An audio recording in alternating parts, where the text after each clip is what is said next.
2030-এ আবার FIFA world cup হবে। কোথায় কোথায় হবে? স্পেন, মানে পর্তুগাল আর মরক্কো।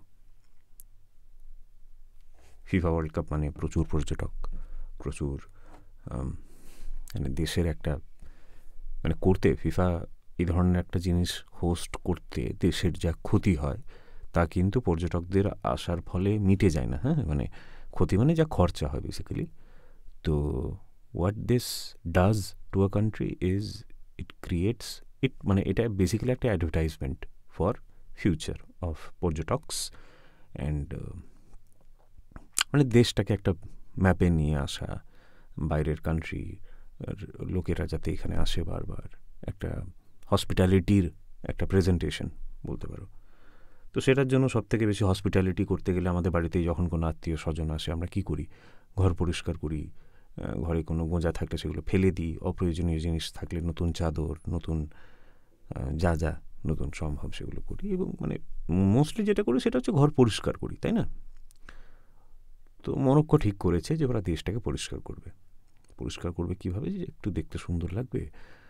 যেমন হয় যে আমাদের দেশে যখন বিদেশ থেকে রাষ্ট্রপতিরা আসে বা কোনো এই ধরনের কোনো ডেলিগেশন আসে, তখন আমাদের কি হয় যে রাস্তা থেকে ভিখিরি যারা ভিক্ষা করে খায় বা রাস্তায় যারা ফুটপাথে শোয় তাদেরকে সেখান থেকে তাড়িয়ে দেওয়া হয়, পিটিয়ে বা যেখানেই হোক, বা তাদেরকে একটা মানে একটা পর্দা দিয়ে ঘিরে দেওয়া হয়। এরকম ঘটনা ঘটেছে, তুমি একটু পড়ে দেখতে পারো, যখন ট্রাম্প এসেছিল তখন হয়েছিল এরকম ঘটনা। যাকে তো সেরকম এবার মরক্কো কী করবে? মরক্কোর কাছে একটা প্রবলেম হলো, that is like our country is স্ট্রে animal. রাস্তায় প্রচুর কুকুর, আর পর্যটকদের জন্য সেটা অতটা মানে সুন্দর দৃশ্য নাও তো হতে পারে। তো মোটামুটি আন্দাজ করা যাচ্ছে যে ওদের রাস্তায় কুকুরের যে সংখ্যা গোটা দেশের যে পর্যটন এবল যে জায়গাগুলো, সেখানে মোটামুটি 30 লক্ষ, and they have decided to kill all of these stray animal, mostly dogs. রাস্তা পরিষ্কার করতে কোট অ্যান্ড কোট তারা কুকুর মারছে। এবার এটা তো অন্য দেশের ব্যাপার, আমাদের এটা নিয়ে কিছু বলার নেই। ঠিক আছে, আমাদের দেশ নিয়ে কিছু কথা বলি না, আমি বদনাম করতে আসিনি। আমি যেটা ঘটছে গতকাল কলকাতার আরজি করে যে ঘটনাটা ঘটেছিল, rape and murder I think, তো সেটাতে রায় এসেছে যে যাবজ্জীবন জেল। বেসিক্যালি আমাদের দেশে ফাঁসিটা নর্মাল নয়। যেমন একটা জিনিস জানো কি না জানি না, সেটা হচ্ছে বেলটা নর্মাল, জেলটা নর্মাল নয়। হ্যাঁ, তোমাকে যদি কোনো কারণে অ্যারেস্ট করা হয়, মানে বেল পাওয়ারটা সিম্পলার হওয়া উচিত, যেটা হয় না because of many reasons, but that is the actually norm. তো সেইভাবেই আমাদের যে কোনো শাস্তিতেই আমাদের ইমপ্রিজনমেন্টটা নর্মাল, ফাঁসিটা নর্মাল নয়। ফাঁসিটাকে বলা হয় রেয়ারেস্ট অফ দি রেয়ার, এবং কিছু বেসিক কিছু ঘটনা আছে যেগুলোর জন্য দেওয়া হয়। এবার ব্যাপারটা হচ্ছে যে কাল থেকে যেটা নিয়ে আমাদের দেশে রাজ্যে মোস্টলি প্রতিবাদ এবং ফেসবুকে লেখালেখি চলছে, সেটা হচ্ছে যে অমুক ব্যক্তির ফাঁসি কেন হলো না, যাবজ্জীবন কারাদণ্ড ইজ নট ইনাফ, একটা দৃষ্টান্তমূলক শাস্তি হওয়া দরকার ছিল। আমি না এই অভয়া, নির্ভয়া এই ধরনের নামগুলো পছন্দ করি না। মানে আই ডোন্ট মানে they don't make me angry, বা I don't hate the names, but the problem is যে মানুষটার সাথে ওই অত্যাচারগুলো হয়েছে, কষ্টটা পেতে হয়েছে, তারপর তার মৃত্যুর পর তাকে গ্লোরিফাই করা, তার কষ্টটাকে গ্লোরিফাই করা, সেটাকে ক্যাশ করা বিভিন্ন পলিটিক্যাল পার্টি হোক, নিউজ চ্যানেল হোক, বা ফেসবুকের হ্যান্ডেল হোক। I don't like to do that, and I don't like symbolic representation of these poor women mostly. তো নির্ভয়া হোক, অভয়া হোক, মানুষগুলোর নাম বাইরে আসুক কি না আসুক সেটা তাদের পরিবারের ইচ্ছে, এবং সেটা পুরোপুরি আমাদের দেশের কিছু নিয়ম আছে, সেই কারণে সেগুলোর সামনে নিয়ে আসা আইনত অপরাধ। তো আমি সেই নিতে কথা যাচ্ছি না, আমি জানতে ইন্টারেস্টেড নই যে কতজন তার নাম জানে, তাই প্লিজ কমেন্ট করো না তার অরিজিনাল নাম, আমি চাই না যে তুমি কমেন্টে লেখো। তো ব্যাপারটা হচ্ছে যে এই যে মরক্কোর উদাহরণটা কেন দিলাম, 2030 আসতে এখনো 5 বছর বাকি, 2030 আসতে এখনো 5 বছর বাকি। ঠিক আছে, ওদের 30 লক্ষ কুকুর আছে, ওরা সেই কুকুরগুলোকে কোনো একটা জায়গায় রাখা ওদের পক্ষে সম্ভব নয় ওই ফিফা ওয়ার্ল্ড কাপের কয়েকটা দিন বা কয়েকটা মাস। তো ওরা চাইছে যে সেগুলো থেকে নিস্তার পেতে বা সংখ্যাটা কমাতে বেসিক্যালি। তো এই 30 লক্ষ কুকুরকে না মেরে তাদেরকে তাদের বংশবিস্তার ব্যাপারটাকে কন্ট্রোল যদি করা যেত, if they have people who can stab, shoot or kill them in any way possible, they can also find people who can, sterilize them. তো আমার মনে হয় 5 বছর একটা যথেষ্ট সময় কুকুরের যে সংখ্যা সেটা কমাতে, এবং তারপর যে কুকুরগুলো থাকবে, এক্সিস্ট করবে, সেগুলোকে ডগ হাউস বা কোনো একটা লোকেশনে তাদেরকে শিফট করতে কিছুদিনের জন্য। আমি ধরে নিলাম আজীবন মরক্কোর রাস্তায় কুকুর হাঁটবে না, এটা যদি নিয়ম হয়ে যায়, তাহলে তো that is very tragic and funny, because who the fuck are we, যে আমরা ক্লেম করে ফেলেছি যে রাস্তাগুলো আমাদের। যাকে তো কেন হচ্ছে, কারণ মরক্কোর বক্তব্য হলো যে they don't have the facility, যে এত কুকুরকে ওরা খাওয়াবে, বাঁচিয়ে রাখবে, কোথাও লুকিয়ে রাখবে। They don't have the facility, so they going to kill them. They have space in the ground for them, or they can burn them like Hitler did, but they cannot keep them in safe places. সেই রকমই আমাদের দেশের ব্যাপারটা হচ্ছে যে ফাঁসি কেন দেওয়া হয়, বা আজীবন জেল, মানে যতদিন অবধি বেঁচে আছি ততদিন অবধি জেল কেন নয়, সেটা হচ্ছে যে 20 বছর অবধি আমাদের ইমপ্রিজনমেন্ট থাকে, তারপরে মানে উইদাউট প্যারোল আমাদের আজীবন হয় না। বিদেশে আমরা অনেক আমেরিকান সিনেমাতে বা ডকুমেন্টারিতে দেখতে পারি যে life imprisonment without the chance of parole মানে ওই তাদের ভালো বিহেভিয়ার বা এসবের কারণে একসময় তাদের সাজা মকুব হয়ে যাওয়া, যেমন গুজরাটের রেপিস্টদের হলো, দাঙ্গাকারীদের হলো, সেরকম তারা রেপ করে খুন করেছে কিন্তু তাদের প্যারোল হলো। আমি জাগে খুব বেশি বলছি, কারণ অনেক কিছু কথা আমি বলতে চাই না। তো সেইভাবেই 20 বছরের জেল হলো এই লোকটির, এবং তারপরে আমরা কেন তাদেরকে ছেড়ে দিতে বাধ্য হই, তার কারণটা হচ্ছে যে আমাদের দেশে অত জেল নেই, না আছে অত টাকা যে আমরা তাদের খাওয়া দাওয়া, সুস্থ রাখবো তাদেরকে, তাদের ডাক্তার দেখাবো, তাদের রোগ।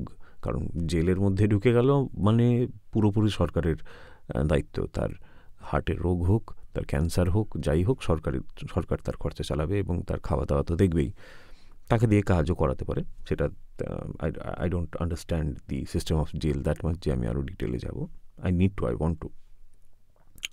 দেয়ার are some books, really good books, যেগুলো পড়লে এগুলো বোঝা যায়। যেরকম ব্ল্যাক ওয়ারেন্ট বলে একটা সিরিজ এসেছে, তো এটা অ্যাকচুয়ালি একটা বই, সেখান থেকে সিরিজ এসেছে। তো আমার বইটা পড়ার বেশি ইচ্ছে আছে। যাকে টপিকে ফিরত আসি,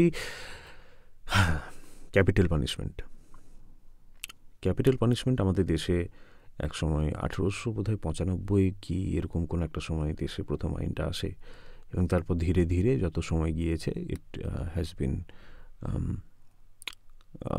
মানে এটাকে ওই রিয়ারেস্ট অফ দ্য রিয়ার ব্যাপারের মধ্যে এবং কিছু বেসিক ক্যাটাগরির মধ্যে ফেলে দেওয়া হয়েছে, যাতে ওই যে বললাম capital punishment is not the norm. We want to be a country, we want to be seen as a country যে কনসিডার করে হিউম্যান লাইফকে ভ্যালু দেয়।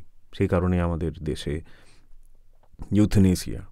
ইউথেনেশিয়া না ইউথেনেসিয়া, যাই হোক, তো সেটা অ্যালাউড নয়, মানে যেটাকে ইচ্ছা মৃত্যু বলে। তো যাকে অন্য টপিকে না যাওয়াই ভালো। ক্যাপিটাল পানিশমেন্ট নিয়ে আমি একটা কথা বলতে চাই, সেটা হচ্ছে I don't agree with capital punishment. I don't think that we can kill someone. It's kind of revenge. Revenge is not very civilized. It does not matter যে সে কতটা uncivilised, but we should have facilities যেখানে আমরা তাদেরকে রাখতে পারি এবং তাদের কাছ থেকে টাকা, তাদেরই ভরণ পোষণের টাকা তাদের হাত দিয়েই রোজগার করিয়ে তাদেরকে আমরা বাঁচিয়ে রাখতে পারি as long as they live. বা we can basically the streets need to be safer, that's what I am talking. And এর আগেও ফাঁসি হয়েছে দিল্লি মার্ডার গ্যাংরেপ কেসটাতে, ফাঁসি হয়েছে 4 জন অভিযুক্ত, তার মধ্যে একজন জুভেনাইল ছিল যাকে ফাঁসি দেওয়া যায় না, আর বাকি 3 জনের মধ্যে একজন আত্মহত্যা করে আর বাকি 2 জনের ফাঁসি হয়। Did that stop rapes from happening? Did that stop killing of women from happening? It will never do. দৃষ্টান্তমূলক শাস্তি বলে কিছু হয় না। বাচ্চারাও প্রত্যেকটা দৃষ্টান্ত এই ধরনের সেগুলোকে মেনে চলে না। তো মানুষ তো মানে বড় অ্যাডাল্ট যারা আমরা, তারা তো ছেড়েই দাও। তো বেসিক্যালি আমি বলতে চাইছি যে রেপ কেন হচ্ছে সেটা নিয়ে কেউ কথা বলছে না। আমার এটা নিয়ে বহু দিন থেকে কথা বলার ইচ্ছে, বাট আমি বলছিলাম না, because I don't like to cash in on other people's tragedy and trending topics. কিন্তু আমি একটু হলেও আজকে কথা বলতে চাইলাম, কারণ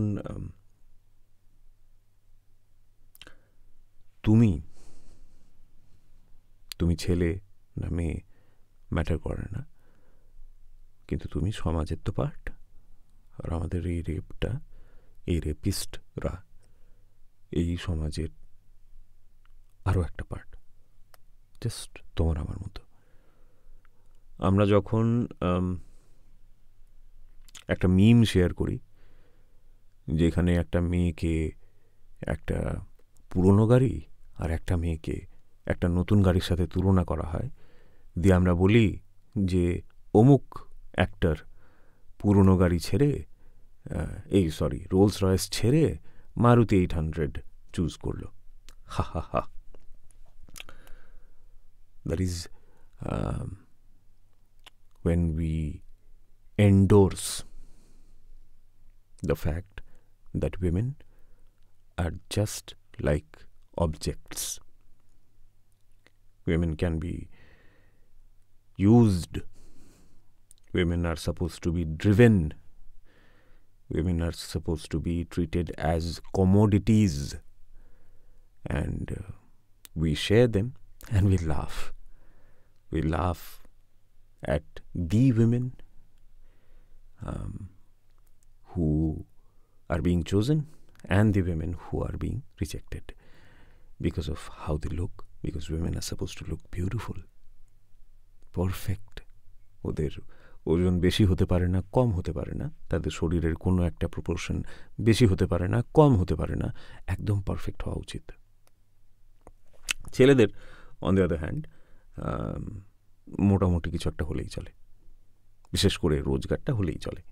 মেয়েদের রোজগার না হলেও চলবে।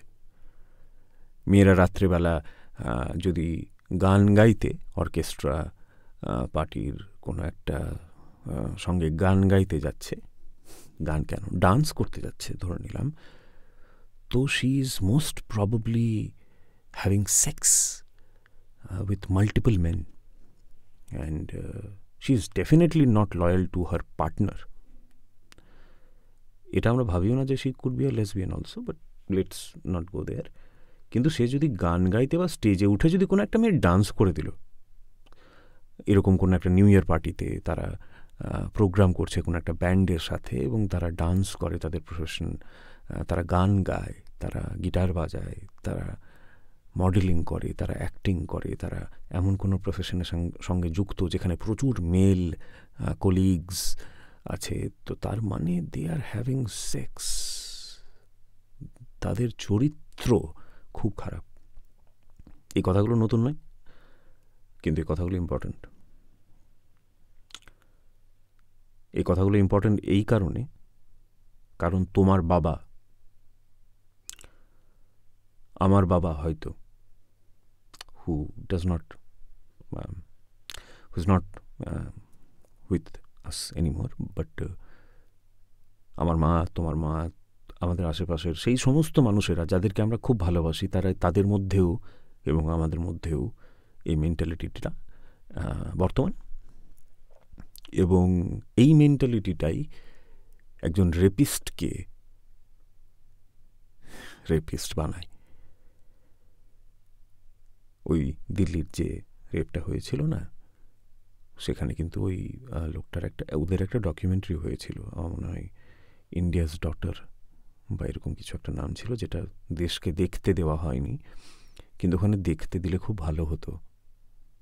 কারণ ওখানে রেপিস্টরা যে কথাগুলো বলছে, যে রাত্রেবেলাও বেরিয়েছিল কেন, অত রাতে ওর বেরোনোর কি দরকার? अकेली लड़की खुली हुई तिजोरी की जैसे होती है। अगर आप वो तिजोरी या वो কি বললো যে মিষ্টি ভরা বাক্স, এটা যদি রাস্তায় রাখেন তো কুকুর তো চাটবেই। তো এই কথাগুলো ওই রেপিস্টরা বলে, এবং এই কথাগুলোই আমরাও বলি। আমরা যেতে দিই না আমাদের বাড়ির মেয়েকে কোথাও এমন একটা জায়গায় যেখানে অনেকগুলো ছেলে থাকবে, শুধুমাত্র এই কারণে যে এটা নয় যে she will be unsafe, no no no no no, এই কারণে যে সমাজে আমরা কি করে মুখ দেখাবো যে রাত্রেবেলা আমাদের মেয়ে বাড়ির বাইরে ছিল, তার মানে তো আমার মেয়ে নিশ্চয়ই কিছু একটা করে এসেছে, তো সমাজে মুখ দেখাতে হবে, তো সমাজের রেপ কালচারটাকে সাপোর্ট করতে হবে, তো এটাকে রেপ কালচার বলে। এটাই রেপ কালচার, বড় রেপ কালচার নিয়ে। কারো যাবজ্জীবন শাস্তি হলো, ফাঁসি হলো না বলে চিৎকার করো না।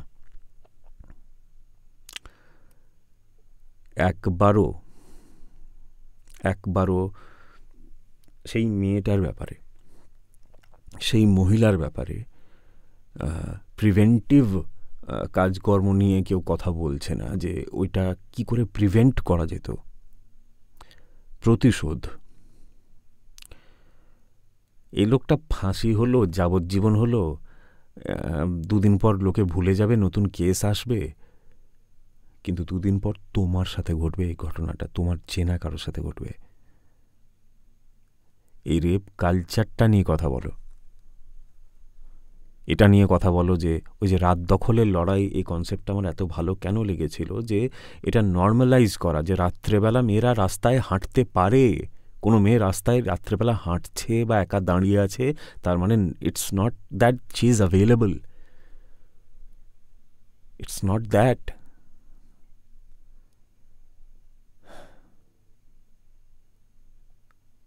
I'm sorry for the whatever this was, but I had to get it out.